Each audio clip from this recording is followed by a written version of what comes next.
clase número 4, viendo la vida de David, un hombre que de pastor de ovejas llegó a ser rey de Israel. Y lo importante es su corazón, más allá del puesto, porque él siempre fue el mismo. Siempre amó a Dios, honró a Dios y cuidó de las personas que tenía a su alrededor, del pueblo del Señor. Y este es el ejemplo, ¿no? Este es el ejemplo que nosotros, donde estemos, podamos hacer las cosas con toda la pasión y el amor por Dios y por los que nos rodean y por aquellos que no conocen a Cristo también. Así que cuando vemos enemigos en esta historia de David, para nosotros no son de carne, ¿no? y hueso, no son de hueso y carne, sino que son espirituales, ¿sí? Son huestes de maldad, dice la Biblia, en los lugares celestes, que se nos oponen a que hagamos la voluntad de Dios y hasta que le prediquemos a las personas, ¿no? Que le tomemos quizás bronca a las personas por cosas que hacen, pero esto está lejos de lo que Dios quiere para sus hijos. David es un ejemplo de luchar por el Señor y por el pueblo del Señor. Atrás habían quedado grandes batallas que había tenido, la de Goliat, la primera, cuando era muy joven, luego de sacar al ejército del Señor a tener diferentes batallas y ganarlas, y cómo el prestigio de él iba subiendo, dice, porque el Señor estaba con él. Acá lo importante no es los likes, ¿no? Cuántos nos ven, sino que Dios esté con nosotros. Ese es el gran secreto, y a la postre, sí, al final se verá eso. Si Dios está con nosotros, haremos una obra que a veces silenciosa, pero perdurará, será de mucha bendición. Así que termina casándose con Abigail y dice 1 Samuel capítulo 26 que vuelve Saúl a la carga, vuelve a buscarlo a David, ¿no? Y uno dice, ¿dónde quedó ese Saúl que lloraba y que le dijo, hijo mío David? Bueno, puras emociones, ¿no? Puras lágrimas de cocodrilo. No había un arrepentimiento genuino en la presencia del Señor. Cuando no está esto, lo que se producen es emociones. Nos hacen el bien, nos emocionamos, pero no podemos cambiar, no es transformado el corazón, ¿no? Si Dios no llega a lo profundo y nosotros entregamos nuestra vida y nos arrepentimos, aún siendo creyentes, nos volvemos a arrepentir de cosas que hemos hecho mal, es ahí donde Dios puede llegar a lo profundo, donde realmente se aplica que Cristo lleva en la cruz, porque Él llevó los pecados en la cruz, en su cuerpo, pero nosotros tenemos que hacer nuestra parte de entregarlos, de confesar y de apartarnos, y el Señor nos va a ayudar. Pero Saúl no hizo eso, simplemente eran emociones, era tocado por la emoción y lloraba, pero después volvía a las andanzas, volvía a los mismos pecados y volvió a perseguir a David. Así que le habían informado que estaba escondido en un lugar y sale con el ejército, con sus mejores hombres, ¿no? Imagínate vos el gasto de tiempo, de esfuerzo, de vidas, yendo atrás de una persona que no le había hecho nada, simplemente que amaba a Dios y que quería servir aún a su rey, a Saúl. Y bueno, David se acerca al campamento, ¿no? Con uno de sus valientes, que era un sobrino, ya sería un muchacho grande, un muchacho de guerra, valiente, y se acercan cuando estaban todos dormidos, y ahí la otra vez le cortó el manto, esta vez le toma la lanza y la vasija, de ahí de donde estaba Saúl, de la cabeza. Estaba Abner, su comandante, su general, dormido, todos dormidos, ¿no? Y él toma esto y desde lejos le dice, ¿no? Saúl, y bueno, lo reconoce otra vez, y otra vez dice, eres tú, hijo mío, otra vez esta perolata, diríamos acá en Argentina, estas cosas, estas palabras sin sentido y sin corazón, sin un arrepentimiento genuino. Pero vemos que también ahí su sobrino quiere matar a Saúl y le dice, Dios te lo puso en tus manos, te puso al enemigo en tus manos la segunda vez. Y David otra vez le dice, no toques al ungido de Jehová, al ungido del Señor, que Dios puso, no lo toques. Y uno podría otra vez decir, ¿no? Pero David, ahora te puso a vos el Señor, te ungió, ¿te acordás? Delante de tus hermanos estaba el profeta Samuel, ¿no? Ahí ungiéndote, o te olvidaste. Y este ya lo desechó, mirá cómo está hecho un loco, un endemoniado, ¿qué es esto? Es la oportunidad, es la época, ¿no? Era así, ¿no? La ley del más fuerte, pero David no usó de eso, él conocía el corazón de Dios, sabía que el tiempo de Dios para su reinado no se había acercado y él no iba a adelantar nada, él no iba a arremeter, no iba a abrirse a codazos el lugar que Dios le había dado. Y esto para los creyentes es muy importante, porque tenemos llamados del Señor todos. Y acá es un tema que últimamente vengo pensando mucho, ¿no? Que a veces decimos, bueno, a mí Dios no me llamó, y a algunos Dios no los llamó a nada. Y uno dice, ¿puede ser que Dios no me haya llamado a nada? ¿Puede ser que no me haya dado un talento? Y decimos, un talento de Dios es muchísimo, que no me haya dado nada a Dios para hacer en su reino. Cuando me dio el derecho de ser hijo de Dios, cuando Jesús pagó con su sangre y no me dio nada para hacer. En un reino que tenemos que trabajar y esforzarnos en la gracia, en lo que me regaló, tengo que trabajar y esforzarme. ¿Qué pasa que no hago nada? ¿Qué pasa que no me llamó a nada? ¿No será que no estoy trabajando en esas cosas que ya Dios me dio y yo las estoy menospreciando? Me parecen poca cosa, me parecen ese talento que se escondió y no se puso a trabajar. Así que el desafío es, vamos a ponernos a trabajar. Tenemos que hacer cosas y esperar el tiempo de Dios para que Él vaya premiando ese trabajo y nos vaya encomendando mayores responsabilidades. Y acá las responsabilidades más grandes son cuidar de nuestros hermanos, ¿no? Avanzar con el reino de Dios, predicar el Evangelio y cuidar de nuestros hermanos, ¿no? Evangelizar y discipular es la tarea de la iglesia constante. Esto es lo que lleva gloria al Señor, ¿no? Y después podemos cantar y bailar, es una maravilla delante del Señor, dándole gracias, pero tenemos que hacer nuestra tarea y esperar el resultado. David supo esperar su momento, ¿sí? No usó de armas, diríamos, naturales o carnales, ¿sí? No usó su fuerza para abrirse paso. Él entendía, como ya le dijo al gigante Goliat, la batalla es del Señor. La batalla es del Señor en todos los aspectos, en tu vida, en mi vida, en lo que nos prometió. Ahora no significa que no vamos a hacer nada, ¿no? Algunos dicen, bueno, entonces yo espero cuando Dios quiera cumplirlo, me tengo que encaminar al cumplimiento de la palabra del Señor, ¿no? Yo me tengo que encaminar, tengo que hacer las cosas, ¿no? Si me han dicho que voy a ser evangelista, tengo que prepararme, tengo que leer la Biblia, tengo que estar cerca de los evangelistas. Eso tengo que hacer porque Dios quiere usarme, ¿no? Entonces es esto, estar cerca, trabajar, esforzarme, pero esperar el tiempo de Dios, no tener que destronar a nadie, no tener que echar a nadie, no tener que remover de mala manera a nadie, esperar el tiempo del Señor. Así que no deja que lo toquen y realmente esto es una bendición para nosotros en el pueblo del Señor, para no tocar a ningún hermano de esta manera. No matarlo ahora, no físicamente, pero a veces con nuestras palabras herimos, lastimamos gente. No solo a los pastores, que también somos lastimados o dolidos por estas cosas, y hablamos del ungido del Señor. Yo te quiero transportar esto, ya lo hice en la otra clase, a todo el pueblo del Señor. Somos todos ungidos por el Señor, capacitados por el Señor a diferentes tareas. La unción es la capacitación del Espíritu de Dios, del Espíritu Santo, para que hagamos una tarea específica. Y acá todos los hijos de Dios estamos capacitados, ungidos por el Espíritu Santo y tenemos que trabajar para el Señor. Así que no menospreciemos a ninguno de nuestros hermanos. Ninguno es mayor que otro. Todos somos hermanos, algunos más maduros, otros más nuevitos, pero ahí se tiene que ver el amor de Cristo. Y Jesús dijo, ¿no?, que nos amemos para que vean que somos sus discípulos, para que vean que Jesús vino, ¿no?, que el Padre lo envió y que hizo una obra que realmente es un milagro para este mundo, poder amarnos a pesar de las grandes diferencias que tenemos, ¿sí?, diferencias culturales, generacionales, ¿sí?, poder amarnos de verdad y caminar juntos este camino. Así que no toquemos a ningún ungido, a ningún hijo de Dios. Por eso el Señor dice, no critiquen, no juzguen para no ser juzgados. Ahí es donde se aplica y donde tenemos que ver el corazón de Dios, que es Jesús mismo aquí en la tierra, amándonos y sirviendo a sus discípulos y a grandes multitudes. Bueno, entonces David, después de este encuentro con Saúl, dice 1 Samuel capítulo 27, dice, luego David dijo en su corazón, al fin seré muerto algún día por la mano de Saúl. Dice, por lo tanto, me será mejor fugarme a tierra de los filisteos para que Saúl no se ocupe más de mí. Fíjate, ¿no? Acá es para que prestemos atención todos. Dios nos pone en un lugar, Dios nos cuida, nos guarda. Fíjate cómo lo cuidó y lo guardó a David. ¿Te acordás la otra vez que estaba a punto de alcanzarlo Saúl?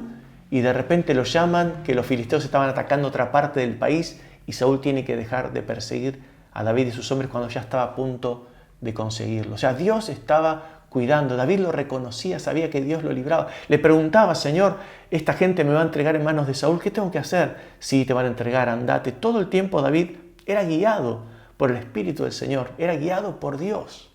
Ahora, ¿qué le pasa a David que se pone a pensar?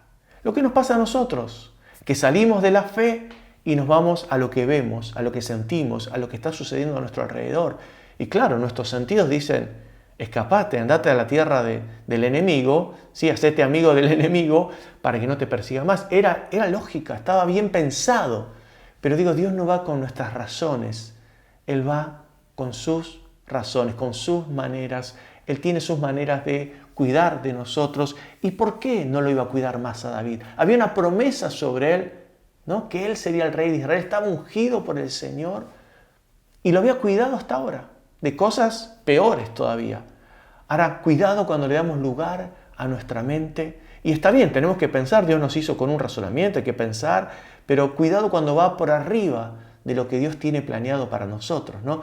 Es donde salimos del propósito del Señor, ¿no? Y Dios nos deja, nos conoce, que somos frágiles. Aún Abraham, que lo llamamos, ¿no?, el ejemplo de la fe, algunos dicen padre de la fe, me parece un poco grande el título, pero es como un ejemplo de la fe en nosotros, ¿sí? Y es el padre de Israel, de este pueblo, un hombre que caminó en fe con Dios, pero tuvo sus momentos de duda, ¿no? De decir cosas que no eran verdad. Y uno dice, y Dios así y todo lo honra como un hombre de fe. Después los héroes de la fe en Hebreos 11 también, gente que no tuvo todo el tiempo toda la fe del mundo, ¿no? O sea, esa fragilidad tenemos nosotros. Y David también, no era un superhéroe, no estaba por arriba, ¿no?, de lo que nos pasa a nosotros. Y este pensamiento se puede apoderar, ¿no?, de cualquiera de nuestras vidas y decir, bueno, al final me van a terminar matando, al final me va a pasar esta desgracia, al final, y empezamos a movernos de acuerdo a nuestros sentimientos, a nuestra razón. Y él se pasa al enemigo y hace una alianza ahí con Aquis, rey de los filisteos, y le da ahí una ciudad que es Siclac, y él está un tiempo allí viviendo 1 año y 4 meses. Ahí David hace cosas que, la verdad, para mí, el Señor le dice después, cuando él quiere construir un templo mucho más adelante, le dice, vos no, David, porque derramaste mucha sangre. Yo no sé si se estaba refiriendo a esos casos que él incursionaba en diferentes pueblos, dice que los mataba a todos. Uno dice, no me quiero meter porque es algo de la antigüedad, yo no sé hasta dónde, pero me queda un mal sabor, ¿no?, de lo que tuvo que hacer, ¿no? Y no dejaba a nadie con vida para que no se entere el rey de los filisteos de lo que estaba pasando, de cómo él estaba viviendo. Así que 1 año y 4 meses, y ahí se entera que los filisteos van a ir a la guerra contra Israel, contra el pueblo de David. Y lo llaman para que él forme parte. Tremendo, ¿no? Vos fijate, de esta decisión de que a ver si todavía me mata Saúl, me voy a ir a los filisteos, ¿dónde termina? Termina alineándose con el enemigo para terminar, ¿no?, atacando al pueblo de Dios, a los que él defendía. ¿Cómo hubiese terminado eso? Y resulta que los príncipes de los filisteos dicen, ¿qué hace David acá? Bueno, Aquis le explica, no, hace 1 año y pico que está conmigo, me está sirviendo fielmente. Dice, pero escuchame, este es el que cantaban en Israel. Saúl mató a sus 1000 y David a sus 10.000. Este mató a Goliat. Mira si se da vuelta en la batalla y nos mata a nosotros. ¿Qué mejor manera de congraciarse con su rey, con Saúl, para poder volver que llevándole nuestras cabezas, matándonos en plena batalla a nosotros? Así que le dicen, no, de ninguna manera que se vuelva, no lo quieren. Así que vemos ahí como Dios libra a David de cometer ahí una locura. No sabemos qué hubiese pasado. Capaz que se daba vuelta en batalla, capaz que no. No lo sabemos. Dios le evitó meterse en un tema que hubiese manchado su vida, ¿no? Y entendemos que Dios nos perdona, pero viste que te quedan cosas que uno dice, ¿por qué hice lo que hice? ¿Por qué dije lo que dije? Por eso la santidad es apartarnos de lo malo, ¿no?, para acercarnos a Dios, o acercarnos al Señor y alejarnos de lo malo, ¿no? Me gusta más acercarme al Señor. Cuando me acerco al Señor, me alejo de todas esas cosas malas que están dando vuelta en mi cabeza y puedo realmente ser de bendición y no lastimar y no arrepentirme, ¿no?, de haber dicho, de haber hecho, ¿no? Por supuesto, siempre hay cosas nuevas por arrepentirnos, aún de pensamientos, pero cosas graves que podemos lastimar, herir gente, Dios lo libra de esto. Y él vuelve a Siclac, que era su ciudad, ¿sí?, donde él habitaba con esos 600 hombres, con sus familias, así que calculamos que eran más de 1000 personas viviendo. Y cuando vuelve dice que los amalecitas la habían atacado, la habían incendiado y se habían llevado a todas las mujeres, los hijos, todos los bienes. Bueno, la Biblia habla de que se ponen todos a llorar. Dice hasta que les faltan las fuerzas, llorando desconsoladamente porque habían perdido todo. Otra vez te muestro, ¿no?, cómo es movernos en nuestras capacidades, en nuestros pensamientos y salir de lo que Dios nos está diciendo. Llama la atención que David siempre consultaba al Señor y cuando se va a los filisteos no le pregunta nada. ¿No te llama la atención? A mí me llama poderosamente la atención, que siempre preguntándole al Señor, y uno dirá, qué exagerado. No, fíjate lo que pasa cuando no preguntamos. Qué exagerado nosotros que no preguntamos, que nos perdemos esa comunión inmensa con nuestro Dios, que quiere estar ahí, que quiere darnos vida y vida en abundancia, que quiere ayudarnos a decidir bien.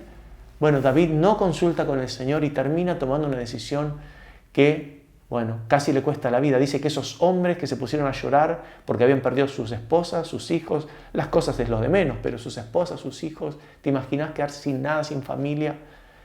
Dice que empezaron, después de llorar hasta que le faltaron las fuerzas, empezaron a hablar de apedrearlo a David, de matarlo. Pero ¿cómo David, que los había ayudado tanto? Bueno, pero viste, un paso en falso así, un lastimar hacia la gente es peligroso, ¿no? Y quizás algunos han perdido sus ministerios por no consultar al Señor, por dar pasos por lo que les parecía, ¿no? Qué importante otra vez, como pastores, como líderes y como hermanos en la fe, poder preguntarle al Señor, ¿qué tengo que hacer, Señor? Y ahí, bajo esa dirección del Señor, vamos tranquilos, vamos a la batalla porque vamos a salir victoriosos. Así que, entonces David, después de haber llorado y está en este momento triste, dice que va al Señor, le consulta al Señor, Señor, ¿qué hago? Los voy a alcanzar, me los vas a dar, están todos con vida. Bueno, habla con el Señor y el Señor le dice, anda, los vas a alcanzar, ¿no? Yo los voy a entregar en tu mano. Sale David, ahí se encuentra con un esclavo que estaba medio moribundo, le explica el camino, llegan, los derrotan y vuelven otra vez con sus esposas, sus hijos, todo intacto. Señor lo guardó. Pero cuidado otra vez con estas cosas, cuidado, no juguemos con no preguntar, no consultar al Señor. Hay una gran pérdida para el creyente cuando se separa del Señor, ¿no? Dice, separados de mí, nada pueden hacer, dice Jesús, pero con Él podemos, todo lo que Él nos da, podemos desarrollarlo porque Él está con nosotros. Él es la vid verdadera, nosotros somos las ramas, ¿no? Unidos a Él. Así que esto es un desafío del creyente de día a día.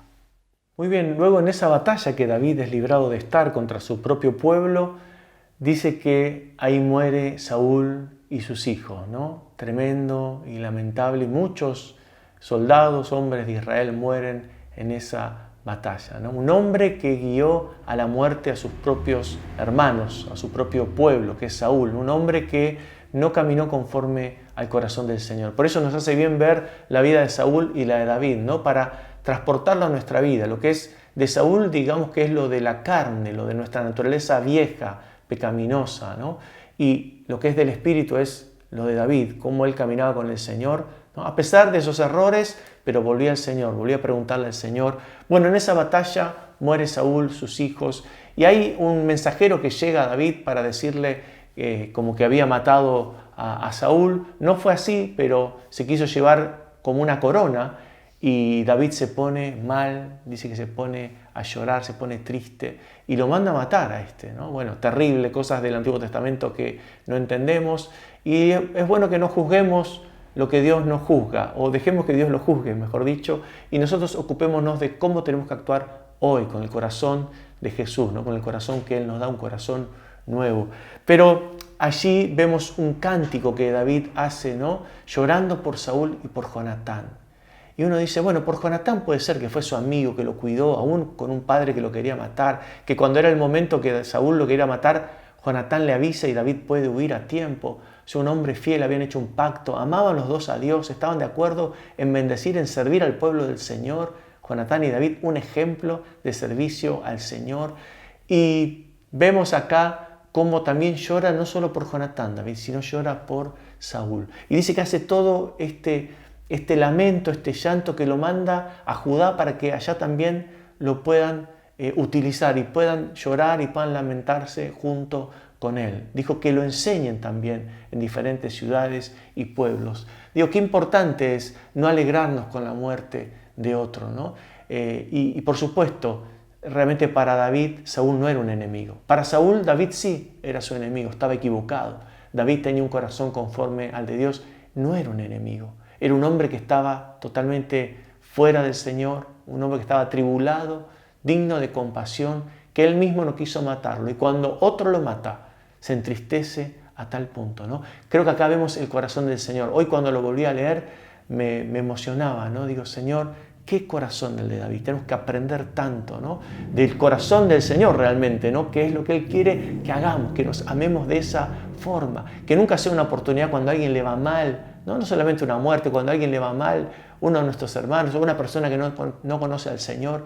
Tenemos que entristecernos, tenemos que orar, tenemos que ver la manera de llegar, de actuar, de bendecir, porque para eso nos puso el Señor, para bendecir en todo tiempo a todas las familias de la tierra. Así que mirá si tenemos una tarea grande para hacer, no nos distraigamos con estas cosas que son carnales, naturales, que no son de Dios y que Dios quiere ayudarnos a hacerlo de otra forma. Así que, bueno, ahí vemos que empieza la batalla, ¿no? Entre la casa de Saúl y la casa de David. Abner, que es el general de Saúl, pone a uno de sus hijos de Saúl, a Isboset, lo pone como rey, lo nombra rey, y a David lo nombran rey en Hebrón, sobre la casa de Judá, sobre una tribu, ¿no? Y sobre las otras 11 tribus sigue la casa de Saúl a través de este hijo, Isboset. Y bueno, ahí hay grandes luchas y grandes peleas, pero vemos también cómo David es paciente, ¿no? Es paciente y aún les manda a decir, Dios me puso por rey en Judá, ¿no? Acá estoy para reinar sobre todos, porque él tenía una palabra de reinar sobre todo Israel, pero no llega tampoco rápido, ¿no? Hay peleas entre bandos, triste porque eran hermanos, era como una guerra civil, pero acá más delicado todavía porque entendemos que es la figura de la iglesia, ¿no? Peleándose entre bandos, quizás como podría suceder entre iglesias, ¿no? Y esto es lo que tenemos que erradicar, hermanos, no pelear entre iglesias. ¿Y cómo hacemos para pelear? Hablando mal del otro, juzgando, criticando, hablando a las espaldas. Esto lo tenemos que erradicar de nuestras vidas y cuanto antes lo puedas hacer, mejor para todos nosotros, ¿no? Nosotros luchamos por hablar bien de todas las iglesias y si a veces no vemos nada bueno porque no nos enteramos de todo y nos cuentan algo negativo, bueno, decimos, son nuestros hermanos. Tampoco nosotros tenemos todo perfecto, hay cosas que tenemos que corregir y mejorar, pero eso no nos da pie a criticarnos, a murmurar, a sentirnos que somos mejores. Tenemos una necesidad, ¿no? De sentirnos mejores, de que hacemos mejor las cosas, pero esto no es del Señor. El Señor quiere que nos amemos, que no haya rivalidad entre el pueblo del Señor, que haya amor, que haya comprensión, que los hermanos puedan moverse de un lugar a otro sin estar jugando a la iglesia, ¿no? Pero a veces necesitan, o por traslado, o por problemas, por lo que fuere, poder moverse a otra congregación y entender que es el mismo pueblo del Señor. Así que hay una lección, no luchemos entre hermanos. Nuestra lucha no es contra carne ni sangre, ¿no? Ni siquiera con las personas que no conocen a Cristo es la lucha es espiritual, ¿sí? Por amar a todos, por bendecir, ¿sí? Por acercar el mensaje de Cristo en todo momento. Así que ahí está Abner con Isboset, ¿sí? Al frente de esa nación. A David solamente él tiene una tribu en este momento y bueno, en una de esas batallas muere uno de los hermanos de Joab, que era el general de David, ¿sí? El general de David era sobrino de David y uno de los que mueren, el hermano de Joab, también sobrino de David, ya hombres grandes, hombres fuertes y bueno, ahí siguen las luchas, siguen las peleas hasta que hay una acusación para Abner, que era el general del ejército de Saúl. Ahora está Isboset como rey y él se ofende a tal punto que se pasa al bando de David. Así que David le dice, bueno, vamos a hacer un pacto, pero tenés que traerme a mi mujer que es Mical, que se acuerdan Saúl se la había sacado, se le había dado otro hombre, así que se la trae nuevamente a David. Hacen un pacto allí para que David pueda reinar sobre toda la casa de Israel. Pero allí en ese interín, cuando se va Abner de este pacto que había hecho, vuelve Joab, ¿no? de una de las batallas que habían tenido y cuando vuelve se entera que había estado Abner. Claro, y él se quería vengar por la muerte de su hermano. Pensemos que la ley en Israel era la venganza y esto correspondía, antes era ojo por ojo, diente por diente, pero cuando había sido con mala intención, a sangre fría, no en una batalla. La muerte del hermano de Joab había sucedido en una batalla. Entonces, ahora Joab se quiere vengar, se hace el bueno, se acerca y cuando se acerca a Abner lo mata cruelmente, ¿no? A traición. Bueno, esto es terrible porque era el general del ejército de Israel. Todavía David no reinaba sobre todo Israel y se podía armar una cosa terrible, una batalla campal. Pero lo que sucede es que Isboset, que es el hijo de Saúl, tiene mucho miedo porque se apoyaba fuertemente en su general. Y por otro lado, David acá muestra otra vez el corazón del Señor. No se alegra por la muerte de él, sino que se entristece, manda que todos hagan luto, hagan duelo, lloren, ayunen. Y bueno, todo Israel dice que les gustó la actitud del rey, ¿no? Y se dieron cuenta que David no tenía nada que ver, no lo había mandado su general a matar al otro, a matar a Abner. Esto es importante, la gente está viendo lo que hacemos y lo que dejamos de hacer. Si nos alegramos con la desgracia ajena o si nos entristecemos, ¿no? ¿Qué corazón tenemos? ¿Un corazón endurecido o tenemos el corazón del Señor, ¿no? Por eso es día a día, ¿no? Buscar el corazón del Señor y que saque mi corazón de piedra. Dice el Señor que nos va a poner un corazón de carne, ¿no? Nos va a poner su corazón y bueno, que saque ese corazón de piedra, ese que se endurece, ¿no? Que se cree mejor que el otro. Bueno, ahí David muestra otra vez el corazón del Señor y se pone fuerte con Joab y con sus hermanos, con toda esta parte de su familia, ¿no? Él dice, yo todavía soy un rey débil y estos son muy fuertes, como no puedo hacer nada, ¿no? Y les habla duramente, ¿no? Como una maldición que les tira a esta parte de su familia, ¿no? Otra vez no entendemos esto, ¿no? Pero les habla muy duramente realmente porque habían sido muy crueles y habían matado sangre inocente. Un hombre que quería unir al pueblo, que era Abner, ellos lo terminan matando. Bueno, ahí continúa entonces la historia. Isboset más tarde es asesinado, ¿sí? Por dos de sus sirvientes también a sangre fría y le viene a traer la noticia, ¿sí? Y la cabeza, terrible, ¿no? Lo que vivían en la antigüedad, la cabeza de Isboset a David diciendo, mira acá el hijo de tu enemigo está muerto, vos sos el rey. Y David otra vez se indigna y los manda a matar. Dice, si mandé a matar a los que me trajeron la noticia de la muerte de Saúl, ¿cuánto más ustedes que mataron a un hombre inocente que estaba en su cama durmiendo? Y los termina matando, ¿no? Todas figuras, ahora tenemos que pasarlo a lo espiritual, no todas figuras de lo espiritual.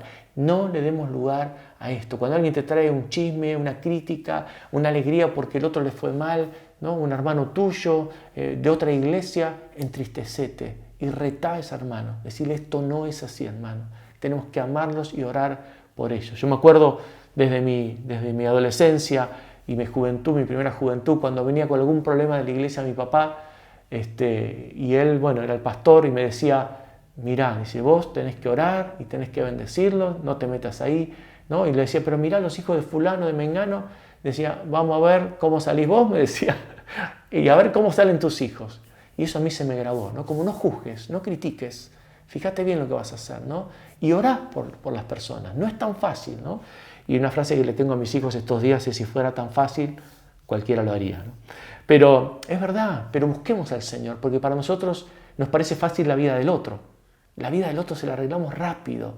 Claro, porque conocemos tres cosas, pero nuestra vida es tan compleja que ¿quién la arregla? Que nadie se meta a tocarnos. Dejemos que Dios nos toque, dejemos que la iglesia, los hermanos nos puedan ayudar para avanzar.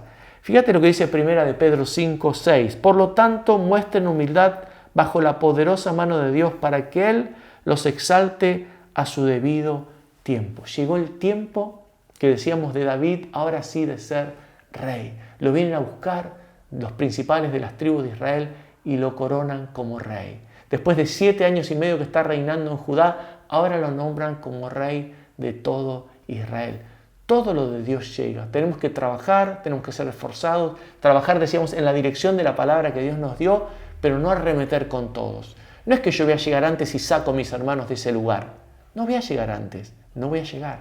Me voy a quedar en otro lugar. Voy a llegar a una posición que yo me inventé, pero en la cual Dios no me dio. Y hemos visto a Saúl, aún puesto por Dios en una posición, pero no caminando el camino del Señor, y no le sirvió, no le valió de nada. Así que no nos vale a nosotros llegar a lugares si Dios no está ahí. Si hemos arremetido, si hemos lastimado gente, si hemos echado personas para estar en ese lugar. No era nuestro tiempo. Esperemos en el Señor. Y esto también lo aprendí de mi padre. Muchas veces que quise tener lugares, cosas para hacer, y él me hizo esperar, me hizo estar con la gente que lo estaba haciendo, que me gane el espacio, que me gane el cariño de esas personas, hasta que yo también pudiera desarrollarlo y hasta que ellos me digan, ayúdanos, y hasta que yo quizás más grande ya pudiera enfrentarlo y hacerlo. Pero tenemos que esperar los tiempos de Dios, tenemos que ir madurando, ¿no? Madurando, porque si no vamos a estar en lugares nosotros, pero Dios no va a estar allí. Y queremos estar donde Dios está, ¿no? Queremos estar ahí donde Dios propuso. Así que vamos a humillarnos bajo la poderosa mano de Dios. No es una fea palabra humillarse. Bajo Dios es hermoso, ¿no? Humillarme bajo Él y decir, Señor, que sea tu voluntad cuando vos quieras. Acá estoy, me estoy preparando, estoy orando, me estoy capacitando, estoy cerca del pueblo de Dios, estoy donde me pusiste y cuando me quieras poner en otro lugar, acá estoy también para seguir sirviéndote fielmente. Así que vemos a David llegar al trono y va a estar en total 40 años entre lo que está en Judá y lo que está en Israel, 40 años allí reinando. Y enseguida los filisteos lo vienen a atacar, ¿no? Entonces David dice, 2 Samuel 5:20. Entonces dice, exclamó David, Señor, ¿los vas a entregar a mi mano los filisteos o no? Ahí otra vez preguntándole al Señor. Ya está, David, preguntaste mucho. ¿Qué preguntón que sos? No, con Dios es así. Siempre tenemos que preguntarle al Señor. Él es Dios. Él sabe todas las cosas. Y Dios le dice, sí, adelante, atacalo, lo vas a vencer. Y ahí tiene una gran victoria, ¿no? Y al tiempo otra vez vuelven a atacarlo. Y David dice, bueno, ya sé, son los filisteos. Ya esto es automático, ¿no? Piloto automático, otra vez atacarlo. No. Otra vez, Señor, ¿qué hago? Y el Señor le dice, ahora espera. Fíjate, ¿no? Pero en la misma situación, el mismo ejército, el mismo David. Ahora espera, le dice. Y anda por allá atrás, por una zona de árboles, y cuando veas que se mueven esos árboles, que sientas unos pasos, es que el Señor Todopoderoso va delante tuyo peleando la batalla. Ahí lanzate y vas a ganar. Y David hace eso, rodea, espera por ahí, y escucha eso, y se lanza con todo, y tiene la victoria. Fíjate, la batalla es del Señor. No peleemos cualquier batalla nosotros. Reservémonos para pelear las batallas del Señor, ¿no? Para pelear espiritualmente contra esos enemigos que quieren opacarnos, que quieren descalificarnos, que quieren dejarnos en el suelo. Vamos a levantarnos a hacer la tarea para Dios. No cuando seamos perfectos, sino mientras vamos haciendo la tarea en Dios, Él va limpiándonos, va santificándonos para hacerlo cada vez mejor. Así que después David reúne a sus tropas, dice, y va a buscar el arca del Señor. Este es un pasaje hermoso. Va a buscar el arca del Señor, la quiere traer a un lugar ahí cerca en su ciudad, en Jerusalén. Y bueno, la va a buscar, prepara todo, un carro nuevo. Y cuando la vienen trayendo, dice que los bueyes tropiezan y el arca está por caer del carro. Y ahí una persona se tira para agarrar el arca, dice, cae fulminada, muere, ¿no? Y David se enoja primero y después le da temor del Señor y envía el arca a la casa de Obed-Edom. Claro, acá tenemos que explicar que Dios tenía maneras, ¿no? Tenía sus maneras de que el arca del Señor sea transportada. Ejemplificaba la presencia del Señor que iba allí con ellos. Por supuesto, Dios está en todo lugar, con todo su ser, pero ellos entendían, Dios les había dicho que era el arca del pacto, que no la podía tocar cualquiera, que la tenían que llevar los levitas en los hombros. O sea, había maneras, y Dios pone formas de hacer las cosas. Quizás ahora no es tanto de las formas, pero Dios sigue buscando nuestro corazón, ¿no? ¿Cómo hacemos las cosas? ¿Cómo se me ocurre a mí o como Él quiere? Podemos cambiar algunas formas, pero cuidado, la esencia, lo que Dios ha dicho, eso no se puede cambiar. En este caso, la orden era otra. Ahora entendemos en el Nuevo Testamento que Dios ha venido a renovar todas estas cosas, ha hecho cosas nuevas. Esto quedaron como figuras, pero nos hace bien entender que Dios tiene sus maneras y tenemos que por eso preguntarle al Señor para que nos diga cuáles son las maneras para que hagamos bien las cosas. Y después de 3 meses le dicen, mira, hubo una bendición grande sobre la casa de Obed-Edom y David hace traer el arca a Jerusalén. Ahora dice, como Dios lo estableció. Ahora David, diríamos, se puso las pilas, se puso a investigar lo que Dios decía en la ley y se puso a cumplir lo que Dios decía. Qué importante es hacer la obra de Dios a la forma de Dios, no a la mía. Es muy importante, muy, muy importante, básico. Yo diría es hacer la obra de Dios o hacer mi obra. Yo prefiero hacer la obra de Dios, ¿no? Porque esa va a ser la obra que va a permanecer por toda la eternidad delante del Señor. Y trae el arca y viene danzando y cantando y casi como que se saca las vestiduras reales, ¿no? Y dice que Mical, su mujer, la hija de Saúl, ¿te acordás? Dice que lo ve y lo menosprecia en su corazón y cuando entra le dice, qué vergüenza, bailando ahí con con las siervas de tus soldados, el rey. Y él dice, mirá, yo lo hago y lo hice delante del Señor. Y si vos no te diste cuenta, ellas me van a honrar. Vos. Y dice que Dios no le dio hijos a Mical, como si fuese un castigo, podríamos decir, fuerte, ¿no?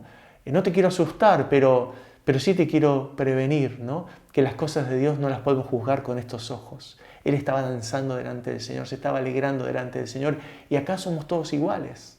No hay rey, no hay alguien mejor, el pastor. Somos todos hijos de Dios, hermanos del Señor, y nos podemos gozar con libertad en la presencia del Señor, y nadie le puede decir al otro cómo se tiene que expresar. Algunos son súper efusivos, otros son más tranquilos.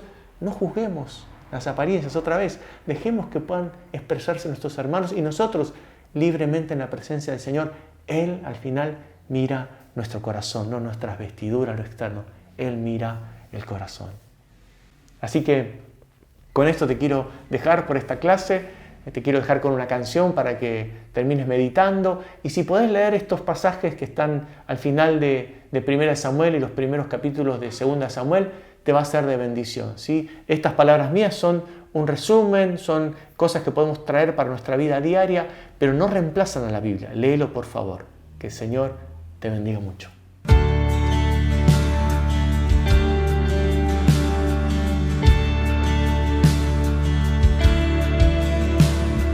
Abro el corazón a ti, mi Dios.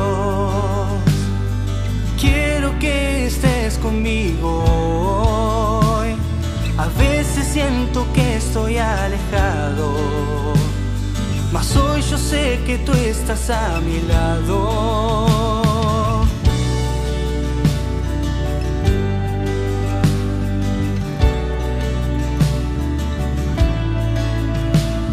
De ti hoy yo estoy necesitado. Quiero que me toques con tu mano. Gobierna y moldea mi interior para cambiar todo alrededor. Desciende una vez más, por favor. Yo quiero que llenes mi corazón. Hoy sé que tu presencia es todo lo que necesito. Es mi fuerza, es mi guía y mi camino. Yo declaro que por siempre a ti te seguiré. Y dame fe para ver todo lo que harás conmigo. Yo declaro que en mi vida tú has vencido. Las montañas en tu nombre yo podré mover.